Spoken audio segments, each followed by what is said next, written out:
Well, ladies and gentlemen, welcome to our session. We have fabulous guests from all around the world, the authorities of our sector, tourism sector. And here we have Emin Çakmak, the founding chairman of GHTC, and he is also the honorary consul of Senegal, so he can give us some information about Africa. Welcome, Mr. Emin. And we have Damian Pinter. He is the president at SCMR. Welcome, Mr. Damian. Thank you. Here we have Mr. Bob Duglin, the vice president at ESTA from US. Welcome. And Carl Ziegler from World Tourism Organization, strategic planner at World Tourism Organization from Italy. Welcome, Mr. Carl. Thank you so much. And in our session, we will be talking about the recovery process for travel agencies and tour operators, and of course, the whole tourism industry.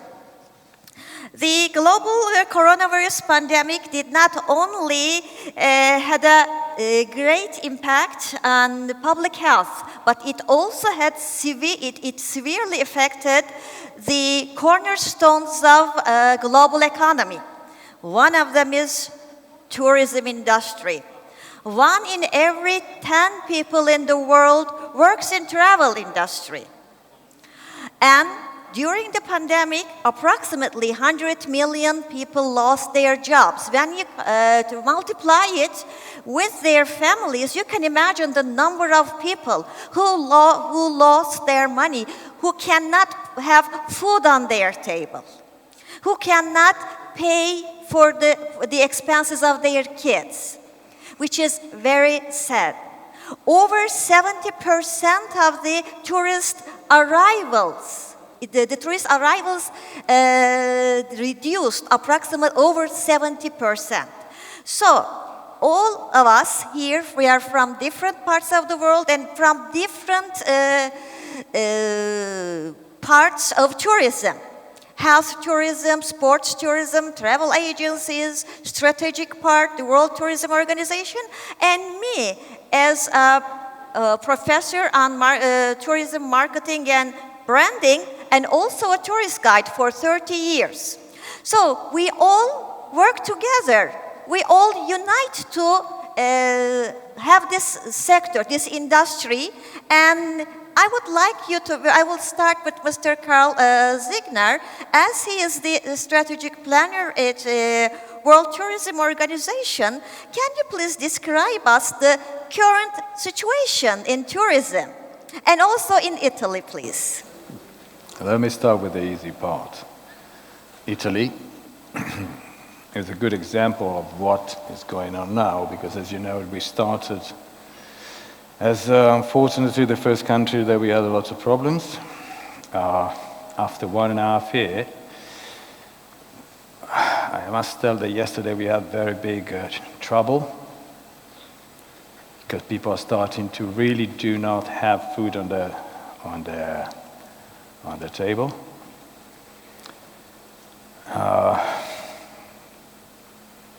We expect to be, let's try to see the things on a positive way. Great Britain said that within 5 to 7 months we might be all vaccinated. So there could be an hypothetical start again. Italy depends on tourism in a very wide part of its income, especially the southern parts, because as you know, we divide it in 2 economies. And usually we make in 4 months enough money to work and to live the rest of the year. That's why yesterday we had these, thanks God, small problems, but people start to feel very uncomfortable. And hopefully things will be better. For the other part, the partners we have, they're probably more resilient. Depends where you come from, okay? We in Italy, we're not used to this, honestly. We people that, enjoy life, drink and go out, and now it's tough. Why the other people I'm dealing with, probably they are much more strong than we are. And they might live at a certain quality of life and necessity, and they can renounce to it. So I try to think positive, and so I would say things will be much better in about hopefully in 6 months, when everybody's vaccinated, right? So government, whoever has the power to decide, must absolutely let people working, because what happened now in my country, they do not let you work. They have their own reason. I'm not here to say this is right or it's not right. But if you cannot work, obviously you cannot get money, and if you don't get money, you start to do what's happening yesterday. So it's a strange moment. We will see what's going on. It's very sad, unfortunately. Thank you, Mr. Yeah, I'm sorry to say this, but this is what it is. Thank you, Mr. Thank you Secretary. for the question. I hope the next section is not as this one. So a much easier one, possibly. Thank you so much. Thank you very much. Mr. Douglas, as you are the head of the American travel agencies, the president of ASTA, what can you say about the present situation in the States, about the travel agencies, the tour operators, and the tourist demand at the moment? Well, there's no question, it was difficult. We had a lot of challenges in the United States, not only with the virus, but with the politics and the fact that we're a large country and there are 50 states and 50 different sets of rules. But I think finally we're on the right track. As Terry Dale said yesterday, every few minutes things change. And this morning I woke up and President Biden said 50% of all Americans will be vaccinated or have the ability to be vaccinated by April 19th. That's age 16 and over. And then a little bit earlier, I ran upstairs after lunch and they say that 50% of all Americans will have at least one vaccination by the end of this week. And what does that mean for travel and tourism? That means there are 50% of the population, actually 100% of the population, they're ready to go. They're anxious. Americans are traveling to the Caribbean, to Mexico, to other areas where we're allowed in. But for the first time in our history, the world's largest undefended border, the U.S. and Canada, but we haven't been able to cross the border to see our families and our friends. But we're excited because Americans want to, and they're going to come to Greece, and to Turkey, and to Croatia, and the other countries that are open, and soon, hopefully elsewhere in the EU. So, I think from darkness comes opportunity, and, we won't go back to the way things were, but I think our best days do lie ahead of us. Thank you very much. And Mr. Pintar, you're from Slovenia, and Slovenia is, you're doing sports tourism there, and Slovenia is famous with its beautiful mountains and sports tourism. What do you say about the sports tourism at the moment in Slovenia? Yes, thank Due you. to pandemic, Yeah. what has changed in the situation? So I can say that in this situation where similar as in Italy, we cannot work, hotels are closed, restaurants are closed. We were lucky enough to have very strong sport tourism. So we organized this winter 4 World Championships in our small country. Some of them already planned before, but some of them, one we took from China, they couldn't organize. And we hosted many sport clubs for preparation for Tokyo this year, and they are still there, and also for the next Winter Olympics.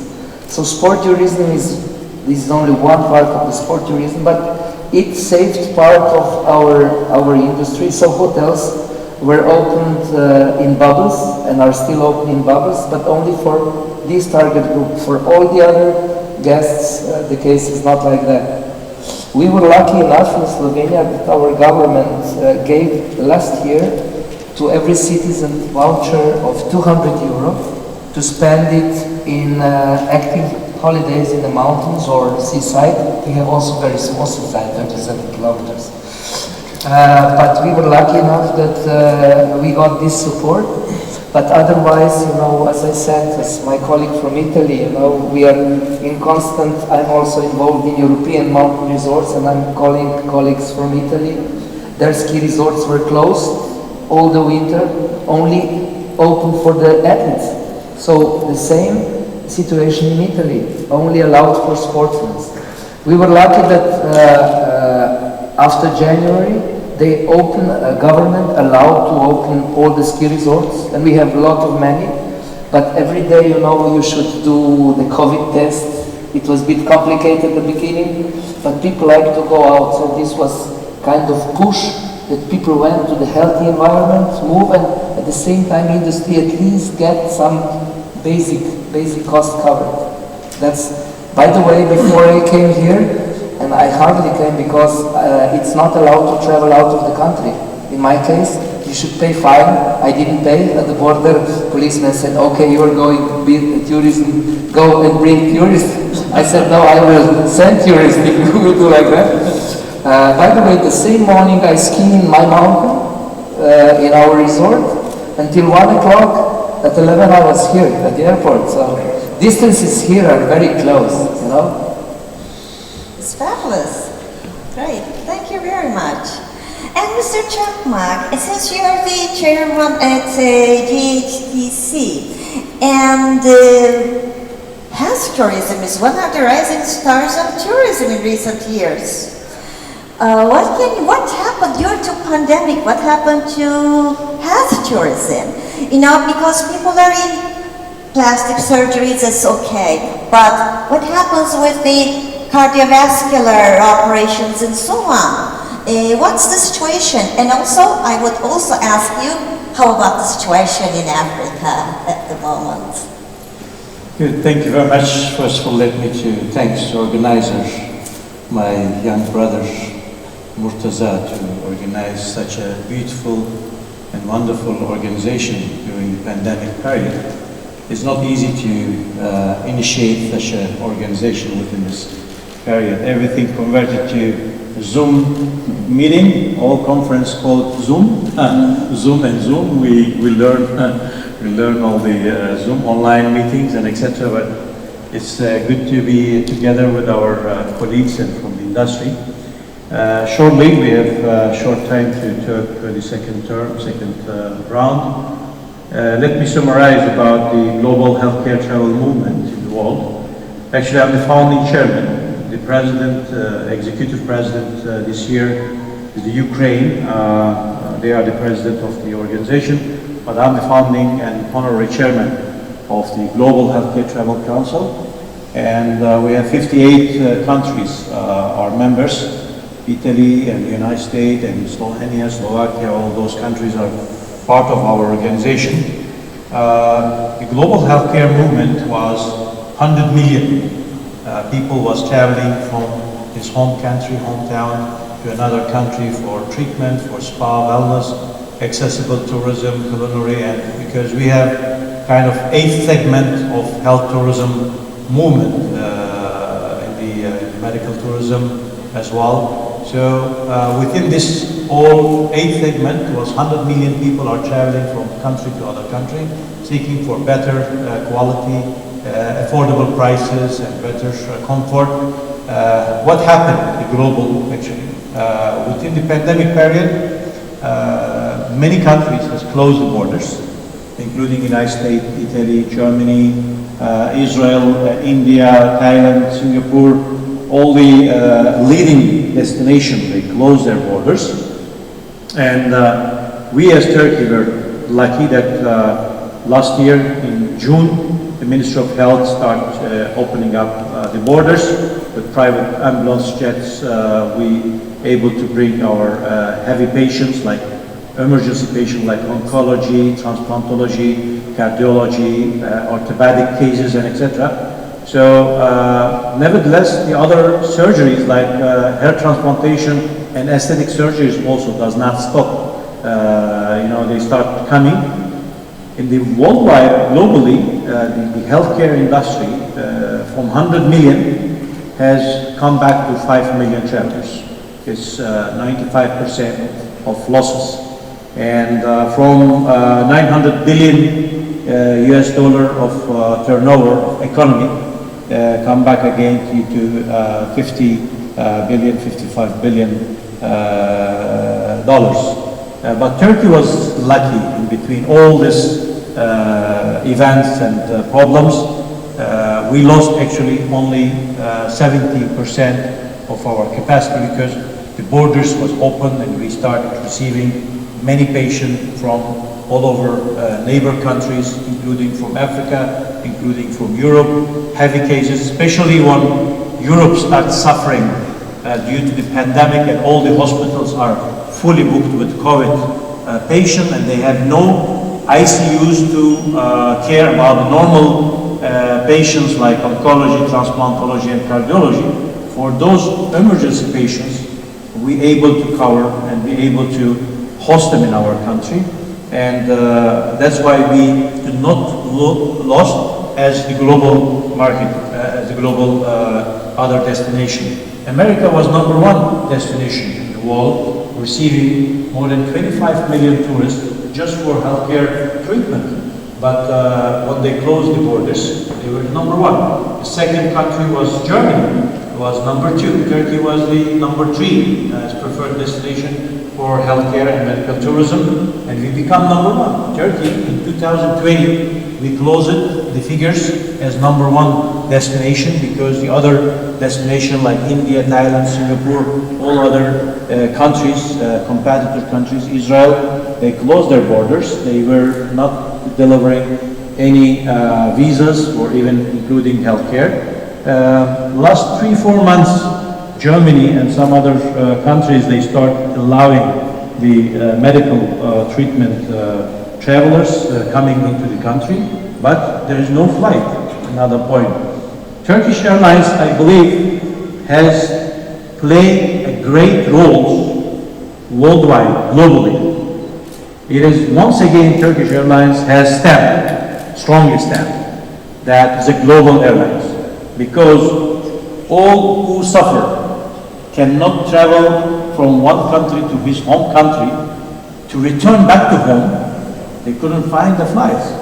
And Turkey was the rescue, Turkish Airlines was the rescue for them to transfer from America to India, from India to Azerbaijan, to Uzbekistan, wherever. We again able to bring together the families and so many other issues. Cargo-wise, Turkish Airlines was transporting a lot of masks and disinfect materials from one country to other country. Really, Turkish Airlines play big roles on healing the world in general, transferring the people and transferring the merchandise of medical treatment. So, in general, Global Healthcare Travel Council, try to lead and rules requirements and help the suffering countries. We done our best to support Africa, especially. They were suffering a lot. They could not able to find materials in the beginning. So Turkey was one of the important and leading country where really sent a lot of hundreds of aircrafts full of pandemic to fight against pandemic, the mask, disinfectation, and the special protection, personal protection materials, and etc.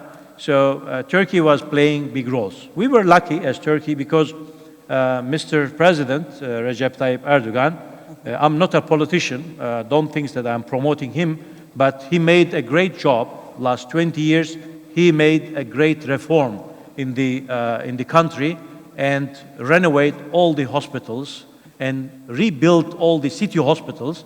Just 2 kilometers away from here, we have built the largest and the biggest worldwide city hospital, 2,700 beds, the largest 1 million square meters of covered area. So it has been finished, and last May we start operating, and we start receiving a lot of international suffering patients, and we were treating them. So the vision of the government, so many opposition parties has been criticize him. Why such billions of dollars we are investing on healthcare?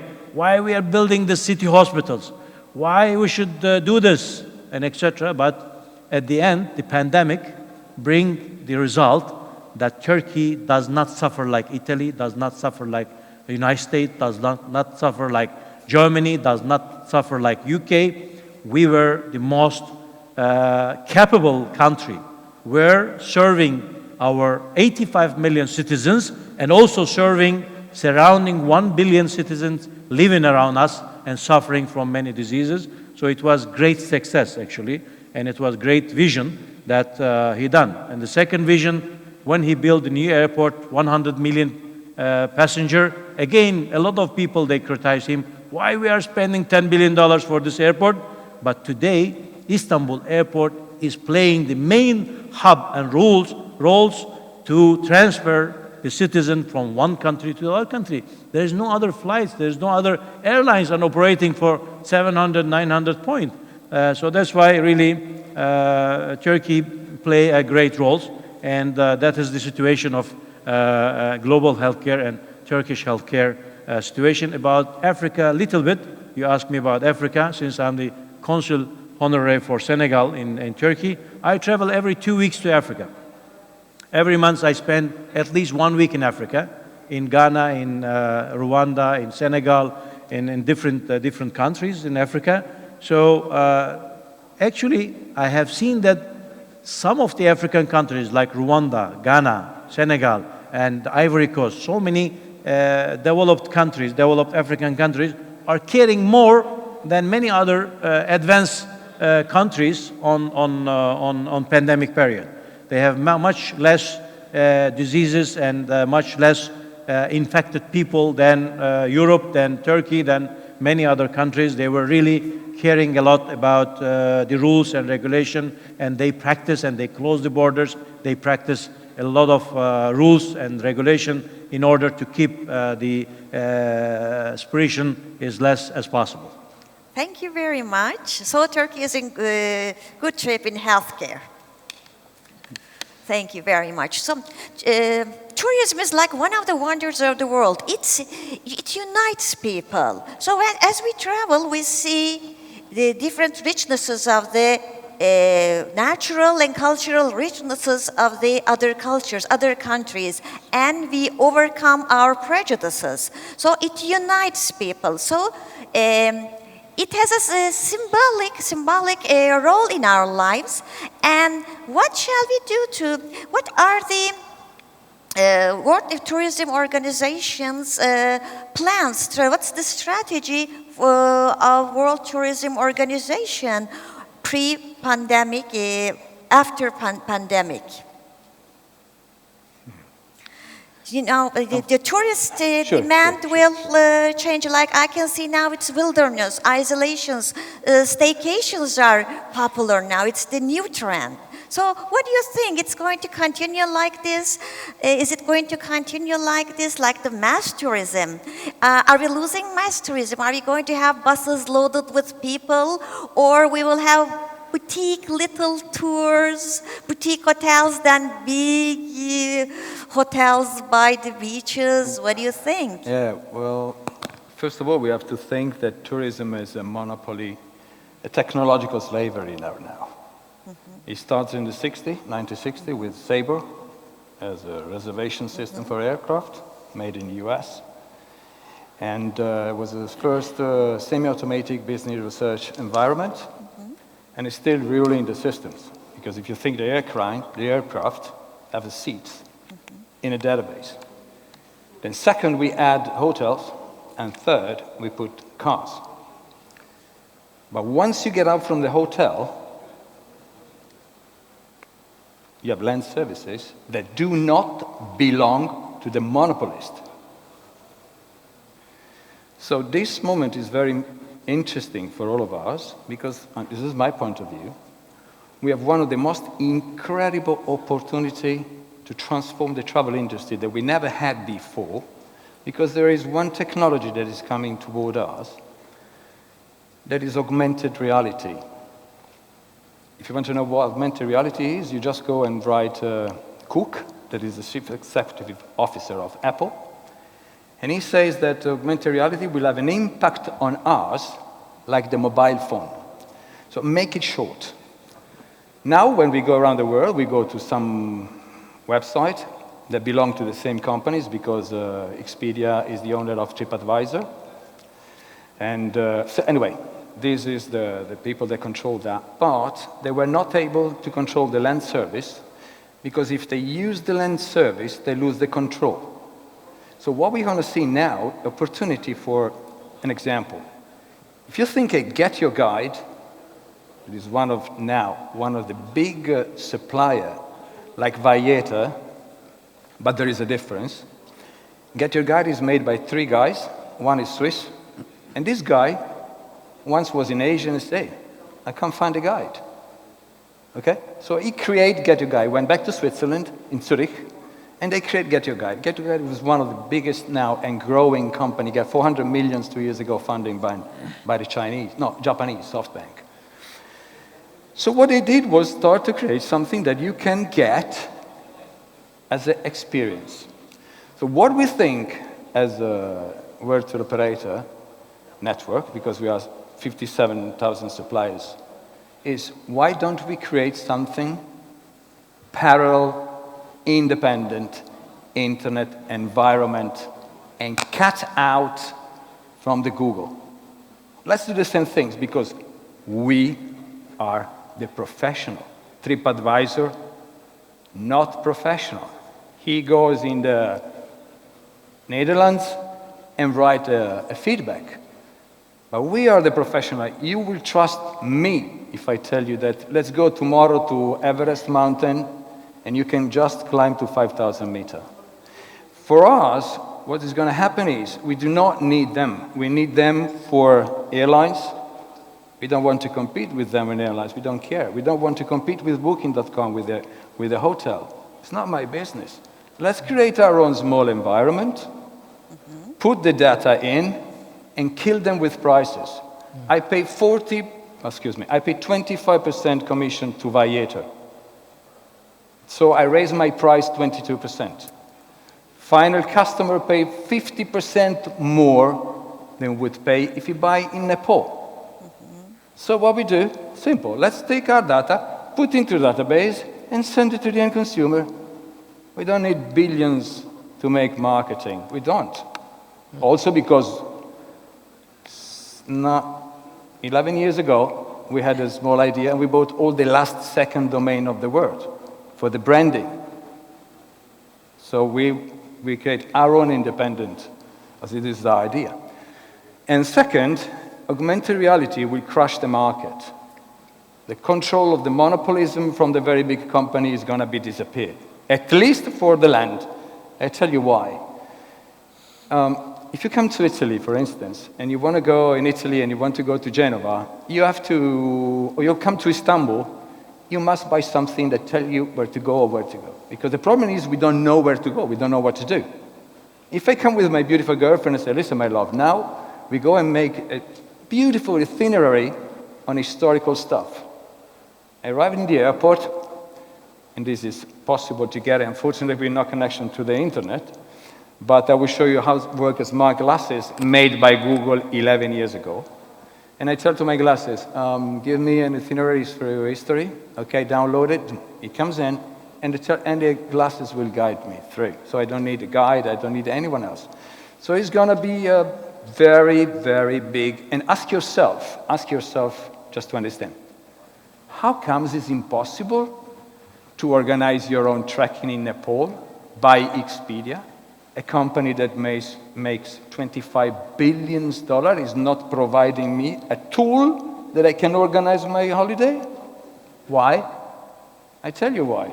Because if you buy directly from there, next time you don't use Expedia anymore. So this is what we now have. The opportunity to get land service on our own, use our database, make last-second comparator website, and add videos. Direct connection with WhatsApp, and that's the future of tourism. Thank you very much. Thank you to you for the question. Thank you very Thank you. much. Now, Mr. Douglas, tourists, people, they want experience.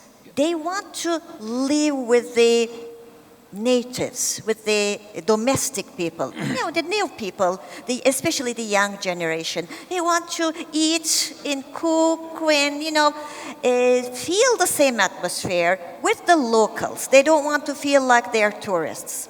So, what's going to happen after the pandemic? How will this continue? And what's going to be with the travel agencies? What's going to be the future of travel agencies? Will they survive like the way they are, or will they be digitalized? Or what do you think? How is going to be, and what they should do to recover themselves? It was very interesting. We've seen, even before the pandemic, going back 10 years, the rise of travel agencies and the rise of travel advisors as opposed to the Expedias of the world. People are not finding these authentic experiences we're talking about necessarily online. If they're shopping for price, maybe they'll find the best deal online, maybe they won't.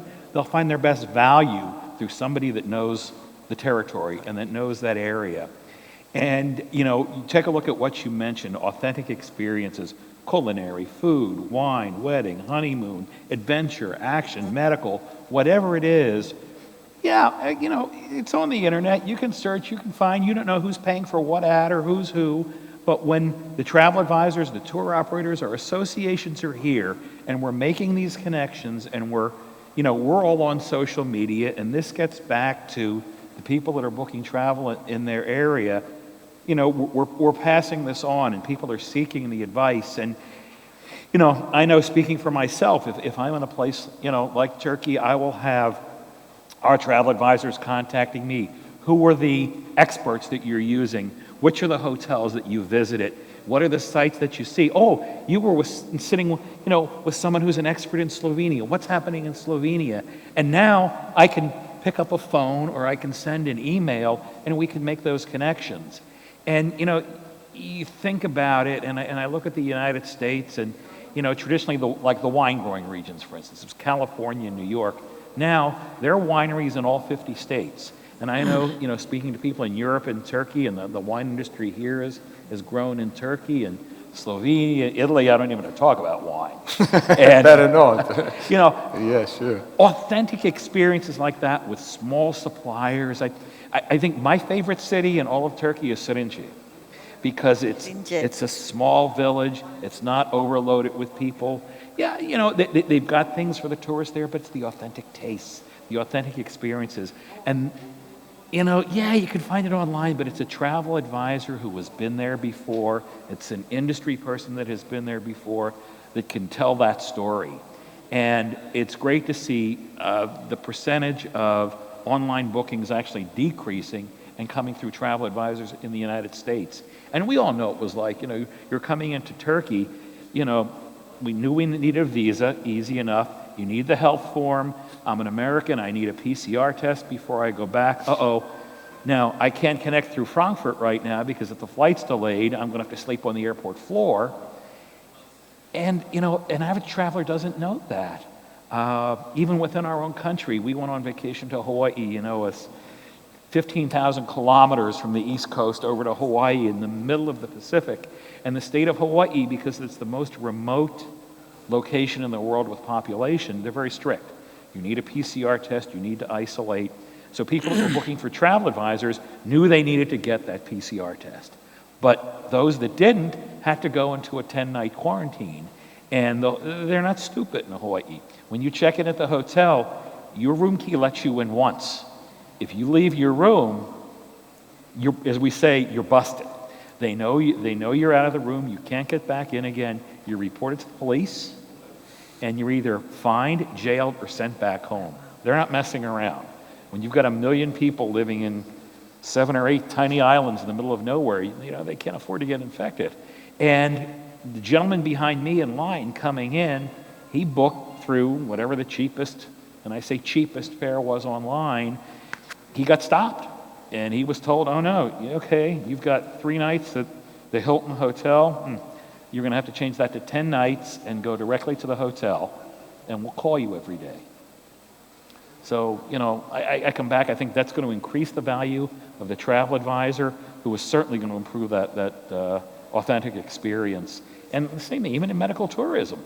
You know, I remember coming to Turkey with a group of travel advisors 8 or 10 years ago, and we work with Anadolu medical centers. And people were not aware. Americans, you know, our medical system, if you have money, it's great. If you don't, it's a little bit difficult. But people could get their knee or their hip replaced at Anadolu Medical Center, stay at a great hotel, their family could get a holiday.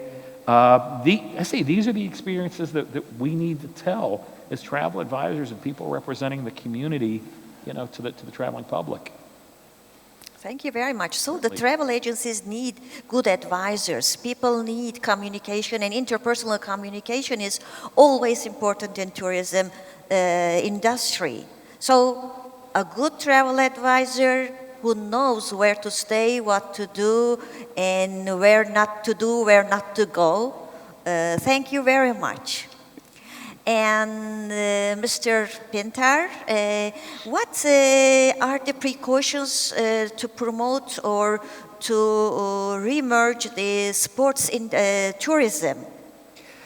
Yes, not only sports tourism. I believe what colleague just said. Groups will be smaller, definitely. Yeah. Tourism will be more individualized. Travel agents and tour operators that are trusted partners will have more power. Because in a situation like now, you will travel only you are afraid, yeah? So you will choose someone who can trust. When you are in trouble, you can call him. So I believe this is a potential for travel agents and tour operators, but trusted one. But definitely the tourism that will be in nature. So which means potential. Let's speaking about Turkey, we are now in Turkey, inside Turkey, also the new small resorts that will, like glamping resorts.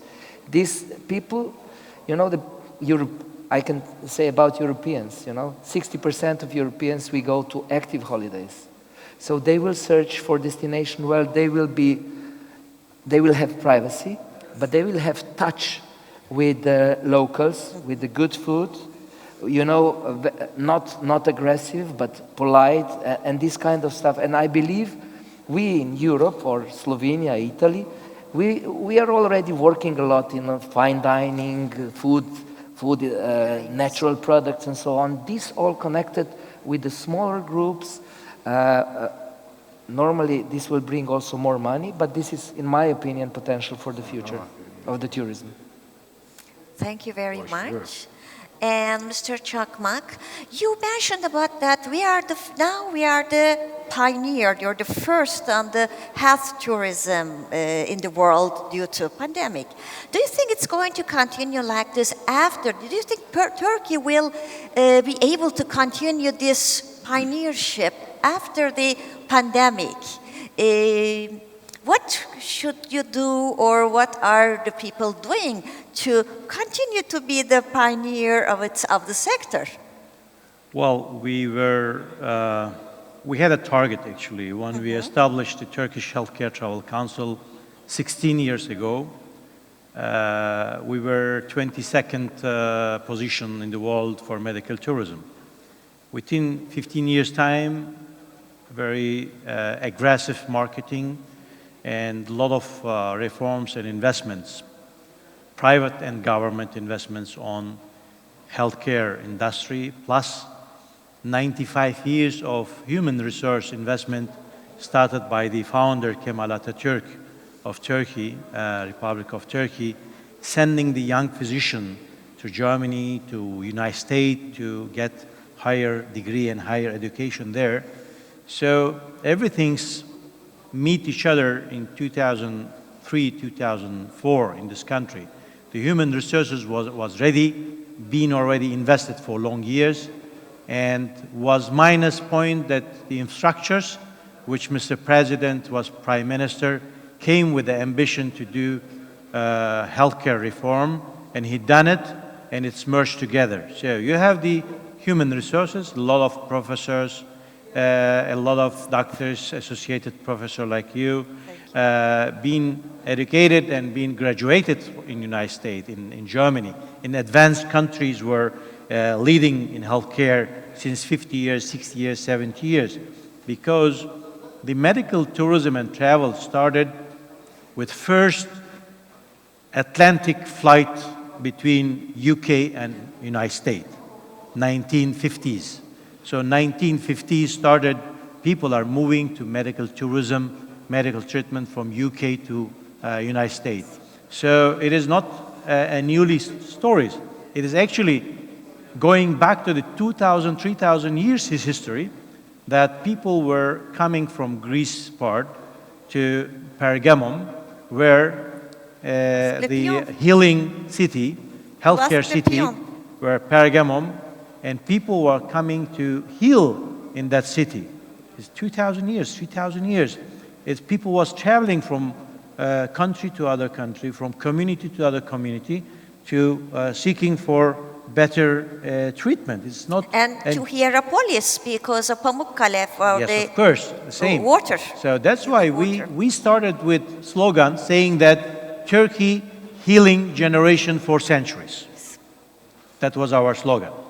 So when we started, we put in our target, we said that, okay, ahead of us, we have 22 other countries started before us.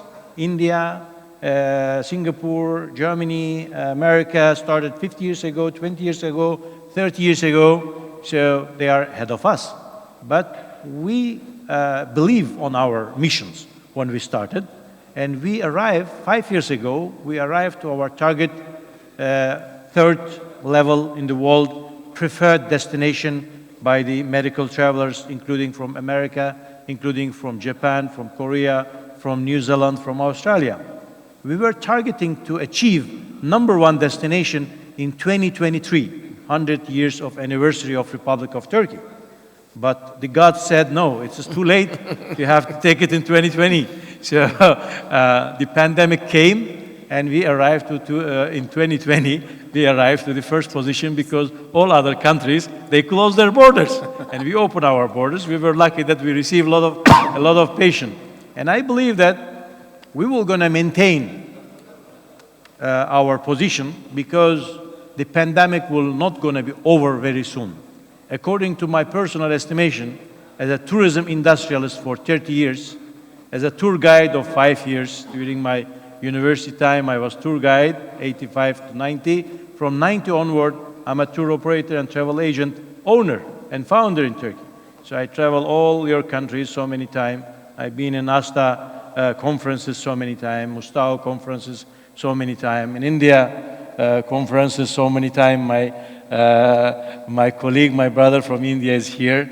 So we have done a lot. So I believe, my personal estimation, that the healing of industry, of tourism industry, after the pandemic, gonna take minimum 5 years to return for the normalization. So it's gonna be gradually repair and heal itself, like 20% each year, 10% each year, 30% each year. So within this period, who will gonna win? The winner will be who have the strong airlines and connectivity and the airport facility, who have the safe tourism certification program, where assuring to the travelers, saying that you can come to my hotels, I have the safe certificate, I am applying all the safe point, the distance, hygienic, disinfectation, whatever. So Turkey and the Minister of Tourism has taken a quick action last year and introduced the safe certificate for Turkey and said, whoever does not take this certificate, does not apply the rule, cannot serve any Turkish or foreigner tourists. So who will be the winner? Also who have the healthcare infrastructures. Today, the world citizen has witnessed who is suffering during the pandemic. Which countries has suffered, even they cannot serve their own citizens, who does not suffer. So, as travelers, as a citizen of world, if I want to travel from India to Turkey, first option I will gonna see, if I go to Turkey, if I have a COVID-19, COVID-21, COVID-22, do they have a capability to serve me, or they have a capability to heal me? Do I am covered by insurance? So we introduce insurance policies for healthcare travelers, and non-healthcare travelers cover the pandemic diseases as well. If any tourist come here in Turkey has infected by COVID, Turkish Republic are responsible to treat this person for free of charge in all our hospitals. So whoever offer this kind of services, this kind of securities, the biggest effect in the world before pandemic was terrorism. People was looking, are this country has a terrorism or not? Now the biggest terrorism is the pandemic, the COVID-19, the biggest terrorist on the world, killing the people like, without any question. So then people will look at who can serve if I am infected, if I am in bad condition. So I think Turkey, one of the luckiest country, the rising star, gonna be in the next 5 years in the healthcare, in the tourism industry as well. So we are fully ready to welcome all world citizens safely and healthily travels and holiday. And last point, that the mass tourism gonna be down. People will not gonna join 40 people, 60 people of travel. People will try to go family FIT travels, where 20 room, 30 room, 40 room, 50 rooms of accommodation, not many congested population around, not be in touch with other humans and problems. So I think the future is there. We should be hopeful. We should be we should not kill our hopes in the tourism. The tourism will gonna remain all life of the world till the world will collapse. But of course, the regulations, rules, and demands gonna change. So the pandemic has bring new era to tourism industry, including the healthcare. Thank you. Thank you very much. So tourism will not end, because I think tourism is a need. It's one of our needs to communicate with other people, see other people, to learn new cultures, experience new places and new things. So as Mr. Çakmak said, it will never end. But the demand will change, and we will not be able, probably we will not be able to organize these big mass groups. And I don't know what's going to happen to these big hotels with thousands of people accommodating. So what do you think, maybe for one sentences, what do you think, what's going to happen to these big hotels and resorts?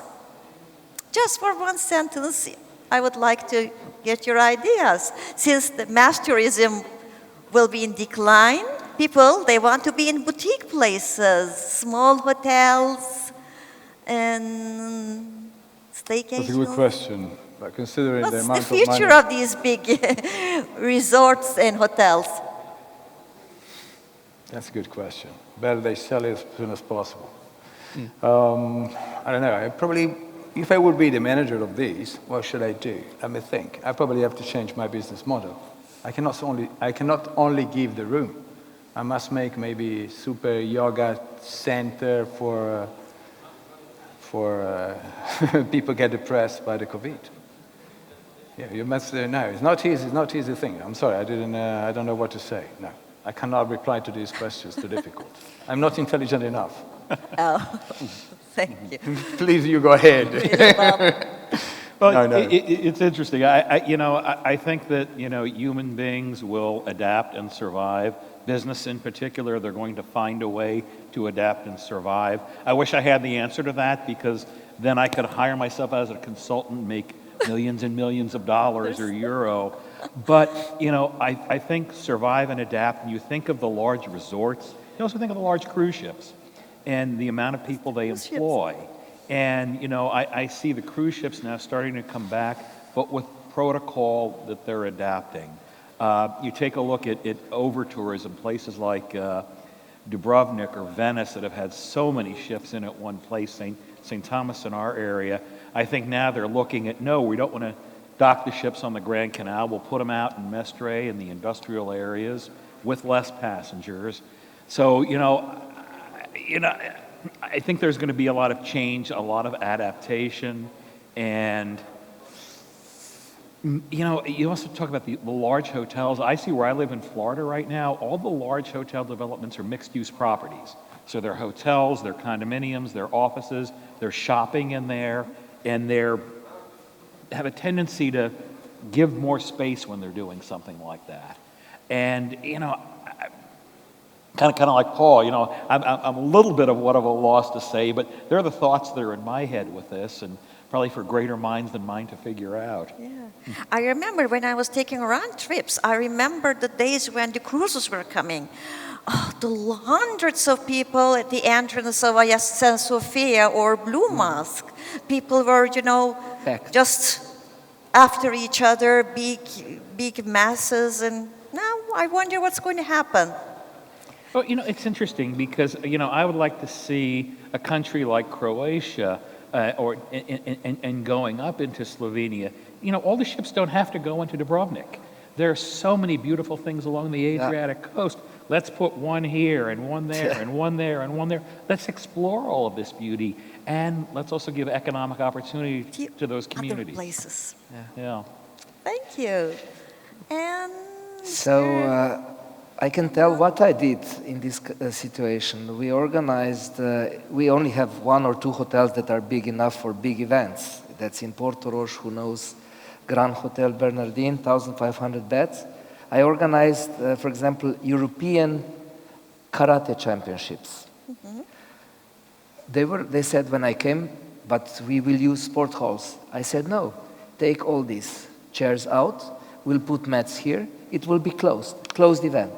So we organized bubble event in a big hotel. And today I spoke with 2 or 3 of the colleagues here in Turkey, and I said, your niche for the future is, okay, you cannot organize every week, but you have also congresses. There will be organized congresses in a bubble system, so with tests, with everything. So there is many opportunities how also big chains or big hotels can survive. But definitely future and investments will go into direction of the individualization, smaller, you know, still contact with local people, but not mass, not crowded. So this is opportunity for the future. May I have a question to the gentleman? So you think we're not going back to the normality? Sorry? So you think the future, this is going to be what we're going to live like? This, no, definitely will be different. We will go a little bit back to normality, but definitely this COVID-19 will leave a touch. So we will be more precautious. So for next, one of you said 5 years we need for you, 5 years, even more. And here in the brain we will have, we need more time.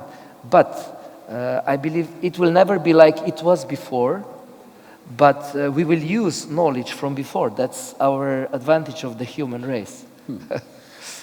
Well, I think my idea, you have few hotels, but Turkey has 1,000 hotels, 5-star, in Aegean and Anatolian, Mediterranean seaside. Yeah. Whoever asked me this question, what we are going to do this 1,000 room, 2,000 rooms of hotels? They asked me this question several months ago.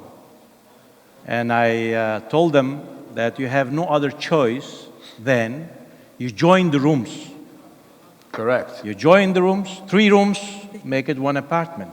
A comfort life zone. Create people that they can spend more time in their room, because they are not going to spend time in the lobby, in the disco, in the clubs, in the bars and this.